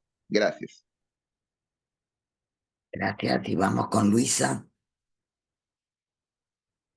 Muchas gracias, Molvina, y agradezco a los tres compañeros y a los dos compañeros y a la compañera por las exposiciones que han sido bien interesantes, sobre todo en esas miradas desde actores locales, como se dice en el Perú, desde los territorios, ¿no? Mi pregunta es, bueno, yo llevo el agua a mi molino y hace poco que estuve en el Perú estuvimos conversando sobre la arremetida que tenía el Estado peruano contra las ONGs y me gustaría si pueden poner algún trazo sobre cómo se ven las ONGs que para retomar lo que pensaba Yolanda en esta construcción de país, en esta construcción de proyecto de país, siempre han colaborado en algo en las distintas regiones. ¿Cómo se ve en Cajamarca, en Perú, en La Libertad? Las ONGs y sobre todo en este contexto, yo sé que es otro tema, pero si pudieran decir algo en este contexto en que el presidente de Estados Unidos ha dado una arremetida enorme a todo lo que es la ayuda internacional de este país y sobre todo a todo lo que significa igualdad de género y la diversidad, ¿no? Entonces, si pudieran poner alguna línea sobre eso, me encantaría. Gracias. Gracias, Luisa. Y vamos a cerrar ya. Disculpen que tenemos a Alejandro, Buenos días a todos, la muchas gracias por última. las tres presentaciones. Voy a tratar de ser breve por temas de tiempo. Yo tengo tres inquietudes, ¿no? La primera tiene que ver con, más allá de las descripciones de los escenarios y los grupos políticos, la pregunta es quiénes están detrás, o sea, cuál es y pregunto por dos tipos de sustratos, ¿no? Dice, bueno, eran de los movimientos, pero algunos eran de los movimientos y antes de hacer los movimientos también habían sido los partidos, es decir, hay, hay sustratos de la izquierda antigua, sustratos de Acción Popular, sustratos del APRA en el norte, en Trujillo, imagino que tendría que haber algo de, entonces, ese de trabajo más trabajo me suena a obras más obras de Piura que eran exapristas reciclados, etcétera. Entonces, ¿qué tipo de conglomerado político está detrás de las fuerzas políticas por más débiles que existan ahora?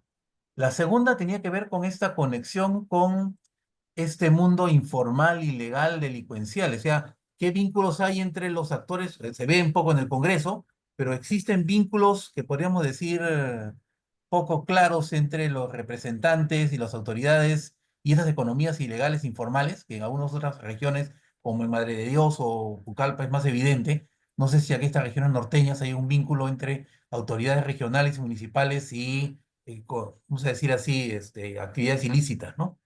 Y de paso, si es que se puede algo, si se sabe algo sobre el nivel de corrupción, y si es que ese nivel de corrupción es el estándar, digamos, habitual, o se siente que en estos últimos periodos está aumentando. Y la última es una pequeña curiosidad local, o sea, con este aumento de la delincuencia, no está provocando, por ejemplo, en Cajamarca una reactivación de las rondas. O sea, es curioso la debilidad cuando en otros contextos, y hasta hace unos pocos años, la ronda actuaba efectivamente incluso sobre la delincuencia, ¿no? Y hacía, a veces, no sé si en espacios como Cajamarca, pero en espacios sobre Jaén, hacía redadas y pasaba casa por casa buscando delincuentes. O sea, no sé si ha habido este tipo de inquietud en las rondas cajamarquinas. Y me quedaría ahí. Gracias.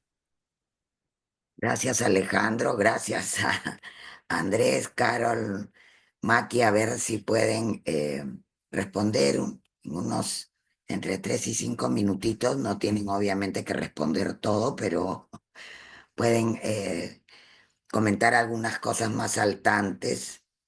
Carol, Sí, bueno, han sido bastantes preguntas en realidad, pero para hablar, creo que alguien mencionó respecto a cuáles serían, no sé, las vías catalizadoras del tema de los problemas ejes de cada región, ¿no?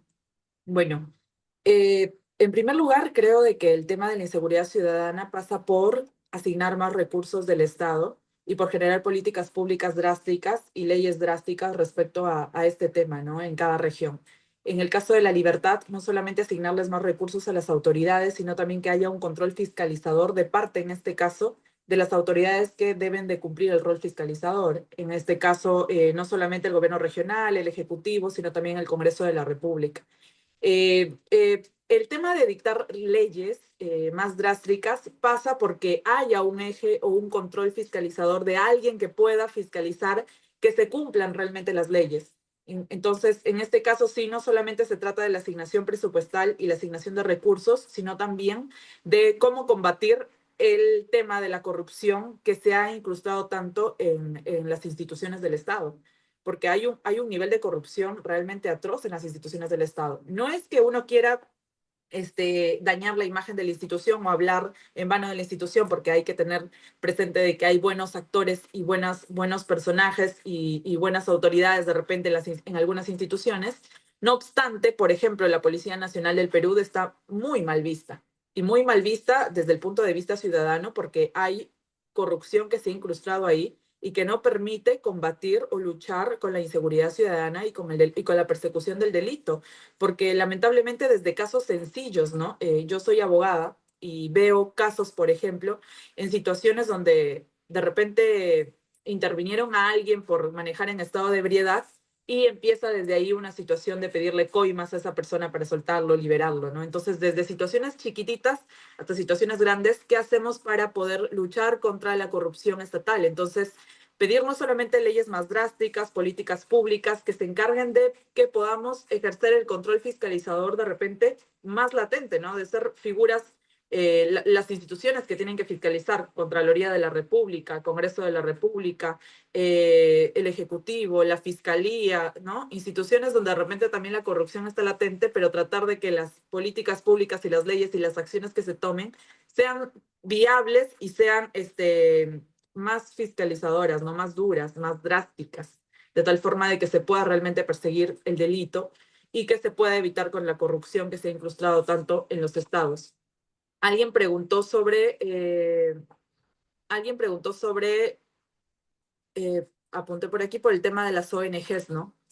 ¿Cuál era el tema de las ONGs en las regiones? ¿Cómo se había desarrollado? A partir de los comunicados que ha emitido Estados Unidos.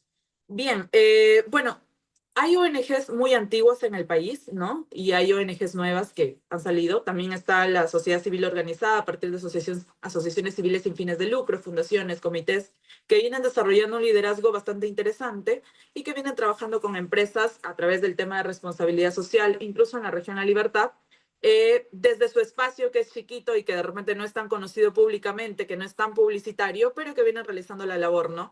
En cuanto a la igualdad de género, en cuanto al enfoque de género, en cuanto al liderazgo juvenil, en cuanto a la capacitación, a educación, a diversos temas, ¿no? Temas ambientales incluso. Hay protagonismo de ONGs, de repente no es tan público ni tan visible, ni tiene todo el tema publicitario, pero sí existe la labor que vienen realizando de las ONGs.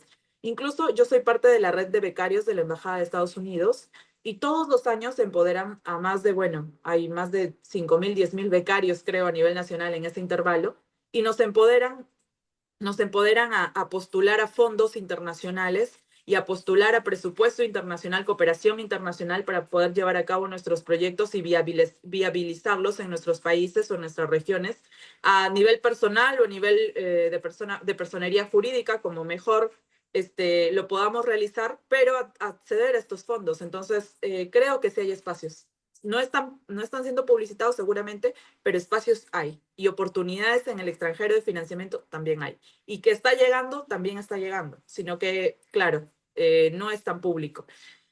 El nivel de corrupción, bueno, yo hablé del nivel de corrupción y nada, el rol que nos queda a nosotros desde el espacio académico, desde el espacio social, desde el lugar donde nos desempeñemos, desde nuestra profesión, es luchar contra la corrupción y luchar para que haya autoridad moral, ¿no? Para que haya principios y valores, para que todos los que ejerzamos nuestra carrera desde el punto de vista desde donde nos desarrollemos, no seamos indiferentes con lo que pasa en la sociedad. Siempre lo he dicho, ¿no? Lo único que necesita el mal para triunfar es que el bien no haga nada. Entonces, así como se organiza de repente el mal, que también se organice el bien para hacer cosas.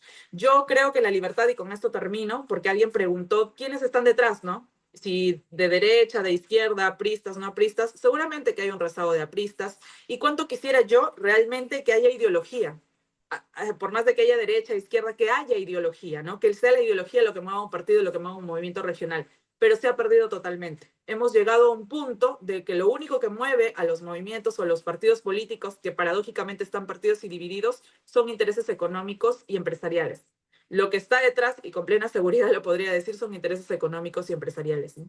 Eso, ¿no? Me encantaría mucho de que haya una ideología, por más de que sea de repente erróneo, ¿no? Porque no todos somos los dueños de la verdad, pero sí que te mueve alguna ideología de algo puntual. Entonces, eso nada más quería decir. Gracias. Muchísimas gracias, Carol. Maquín. Sí, algunos temas que van a quedar otros. El tema del proyecto país, yo creo que hay que empezar a construir de los territorios.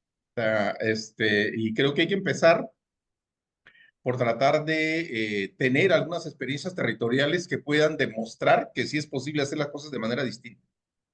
Si no, en la realidad vamos a seguir dando en este círculo. Y para eso, para ser distinto, necesitamos formar liderazgo. O sea, los liderados que tenemos hoy no sirven.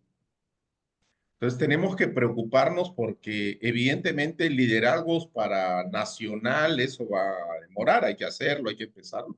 Y el problema es quién lo hace. ¿Quién lo hace? Y ahí, en correspondencia con el tema de ONG, yo creo que el tema de la arremetida de las ONGs, injustificado por supuesto, pero tiene combustible en que en la realidad muchas de ellas han perdido el contacto con la gente. Y entonces, esa pérdida de contacto con la gente, y eso tiene que ver con una discusión respecto a la densidad y la presencia del Estado. O sea, tenemos que empezar a mirar efectivamente con esta nueva presencia del Estado, cómo es que se tiene que desempeñar las ONGs y vinculados a las actividades como ha sido mencionado por Caro, ¿no? Me refiero al sector privado. Y entonces creo que ahí hay un tema que hay que empezar a conversar desde una óptica distinta, porque si seguimos repitiendo la misma narrativa de siempre, en la realidad que somos agredidos y no reconocemos, no hacemos una autocrítica, también tenemos dificultad. Yo creo que ahí hay un tema de relacionamiento con la gente. Y eso lo voy a vincular con el tema de seguridad ciudadana. Mira, en la realidad lo que se está produciendo en el país es algo muy peligroso. Es decir, hay autoridades, conozco autoridades que han terminado en las manos de los sicarios, o sea, en la mano de la organización criminal, comprándole servicios a la organización criminal. Y no solamente autoridades, empresarios comprándole servicios a la organización criminal, porque sienten que el Estado no los protege. ¿Cierto? Sienten que el Estado. Entonces ya empieza a haber un relacionamiento de otro level, diría uno, ¿no? O sea, esto que empezó como un chalequeo artesanal se va convirtiendo en un chalequeo profesional, ¿cierto? Y evidentemente, ¿cómo pagan eso? A través de empresas fantasmas, ¿cierto? Porque los empresarios y las autoridades no van a sacar de su sueldo para eso. Entonces, han encontrado mecanismos cómo financiar esa protección ante la ausencia del Estado, ¿no? Sin embargo, creo que lo que hay que cuidar, yo miraba el tema de la participación de rondas de dos ámbitos. Hay algunas experiencias aquí en Piura, en el sector noroeste, donde hay una presencia de yabaquinos muy fuerte. Alex, conoces esa zona, que hay una presencia muy fuerte y que han empezado muy tenuemente a tener una participación mucho más proactiva y riesgosa. ¿Ya? Y riesgosa. Ya el año pasado asesinaron a un dirigente en esa zona. Al margen de que efectivamente tengamos que apoyar procesos como esos y convencer a las autoridades para que apoyen procesos como esos, a mí me preocupa la zona rural. Porque como todos sabemos, las rondas vienen de la zona rural, aparecieron ante un problema concreto, específico, lo resolvieron, empezaron a ocupar otros campos, ¿cierto?, de la justicia y de la paz, pero hoy empieza una arremetida también, el gota a gota, por ejemplo, ya es un tema nacional, o sea, ya el gota a gota no solamente está en los mercados urbanos, está en los mercados rurales. Entonces, creo que ahí sí necesitamos diseñar un proceso de acompañamiento y claro, el Estado lo va a hacer, podría ser un rol de las ONG, pero claro, ¿dónde encuentra financiamiento para cosas así? Habría que explorar ese tipo de cosas. Pero el acompañamiento de estas rondas rurales para evitar que lo que ya está sucediendo, digamos, tibiamente en sus ciudades o en sus centros poblados mayores, etcétera, empiece a crecer y tenga niveles como en la ciudad, creo que eso es una tarea. Y desde esa resistencia de las zonas rurales podemos pensar efectivamente cómo sucedió en los años de la Vigiato, que esa experiencia de las zonas rurales pudiera irse trasladando a las zonas urbanas, ¿no? Me preocupa esta ausencia de liderazgos y finalmente, que tiene que ver con eso que preguntaba Alex, ¿a quiénes están detrás? Yo creo que hay una generación, esta generación de nuevos movimientos regionales es una generación que, si bien es cierto, ha tenido algún tipo de relación, es una relación bastante débil, ¿no? Han sido como los terceros del anillo, digamos, en la época de los partidos, y que hoy están en la palestra y que se han convertido en aparatos electorales, ¿no? Sin embargo, con lo que termino, hay un tema que creo que no lo tocamos y que a mí me parece crucial, ¿no? El asunto es cómo se sostiene esto, o sea, cómo se sostiene un candidato durante 2 años sin trabajar, haciendo campaña, visitando gente, reclutando. ¿Cómo se sostiene? Evidentemente tiene una fuente de financiamiento. Y hay un problema en el país, que hay que empezar a levantarlo, que es el tema del enriquecimiento ilícito. ¿Ya? Hay signos por todos lados. Tú vas a la municipalidad, al pueblo más pequeño y encuentras evidentemente que la gente dice, mira, este tipo, hermano, antes, hace 2 años no tenía nada, mira ahora lo que tiene. Y entonces, ¿qué hacemos frente a eso? Que es de donde salen la fuente de financiamiento. Yo, por cuestiones externas, por rumores que aparecieron por ahí, aparecieron unas moscas diciendo, bueno, vamos, pues hermano, aquí vamos al negocio. Entonces, el tema del enriquecimiento ilícito creo que hay que ponerlo sobre el tapete. No podemos seguir siendo tan permisibles con el enriquecimiento ilícito. Se necesita, evidentemente, un aparato de inteligencia. Se necesitan leyes que permitan entrar en esa cancha, identificar las raíces de esos enriquecimientos ilícitos, porque ahora, claro, tienes a los testaferros y con los testaferros tú te proteges, ¿no? Y si te mueres, todos los testaferros se llevan la plata.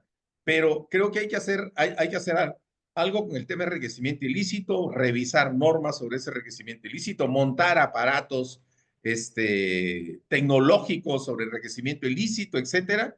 Pero ahí creo que esa es como la madre del cordero por cual gran parte de la actividad política se corrompe y se seguirá corrompiendo si es que no hacemos nada. Bueno, nada, yo me imagino que habrán muchas cosas, pero bueno, para otro momento. Gracias. Sí, Andrés. Bien, sí, gracias. Miren, yo creo que cada vez que se hace un análisis económico nos remontamos al año 2019, que fue un año, creo, económicamente bueno para el país, y eso no fue ajeno a las regiones, ¿no? Desafortunadamente, esa recuperación económica no la hemos podido conseguir en los siguientes años, tanto por intervenciones limitadas del gobierno nacional como desde luego de los gobiernos locales, ¿no? Y entonces creo que uno de los factores importantes que nos podría unir como una propuesta de país y como una agenda en el mediano plazo del siguiente proceso electoral tiene que ver con la generación de empleo, ¿no? De un empleo que sea estable, rentable y que ayude a las familias a mejorar sus condiciones de vida en este escenario que resulta siendo bastante difícil y complicado, ¿no? Si bien es cierto, tenemos actividades económicas importantes, por ejemplo en Cajamarca, como la gran minería, también tenemos actividades económicas que resultan siendo masivas para la población para recuperar estas economías familiares y que tienen que ver con la agricultura y la ganadería, en donde creo los gobiernos deberían enfocarse. Y por otro lado, no podemos dejar de lado este problema de inseguridad que en Cajamarca como departamento no ha sido muy extenso, en todo caso muy sentido, pero que a raíz de la intervención de economías ilegales ya resulta siendo percibible, ¿no? Resulta siendo percibible y resulta teniendo mucha implicancia en el día a día de las personas. Lo refería Maki con puntualidad, el tema de los gota a gota, préstamos personales, es bastante creciente y ¿no? Lo dicen los indicadores nacionales y Cajamarca no es la excepción. No existe una familia hoy que no haya tenido alguno de sus integrantes siendo objeto de alguna modalidad de extorsión, ¿no? Entonces creo que esa es también una preocupación latente que va a ayudarnos a mirar el escenario que se nos aproxima en los siguientes años y desde luego el escenario político también, ¿no? Finalmente, respecto a las rondas campesinas, efectivamente, las rondas han sido una organización muy fuerte que nos ha ayudado a controlar no solamente problemas vinculados al abigeato, sino también problemas que han estado incluso cercanos a la gestión pública, ¿no? Porque las organizaciones de rondas, y ahora con menor incidencia que antes, pero convocaban a las autoridades a que expliquen, a que rindan cuentas de determinadas actividades. Sí, es una práctica que todavía se presenta en el departamento, que todavía se está desarrollando, pero ya con una mayor limitación que en épocas anteriores, ¿no? Y efectivamente ha habido momentos donde las rondas han tenido intervenciones en las propias ciudades, en este tipo de redadas, pero que hoy se están viendo bastante disminuidas también. Quizás ahí hay un desafío desde el lado público, desde el lado estatal, para ir fortaleciendo estas intervenciones a estas organizaciones, reconociendo su autonomía, reconociendo su capacidad de organizarse y de autocontrolarse, pero que nos debería ayudar también a tener unas mejores respuestas, ¿no? Muchas gracias. Muchísimas gracias, Andrés, Carol, Maki, por estar esta mañana con nosotros. Creo que nos han dado mucha información que todavía vamos a procesar. A Carol, Andrés, cuando sus agendas lo permitan, quedan cordialmente invitados a sumarse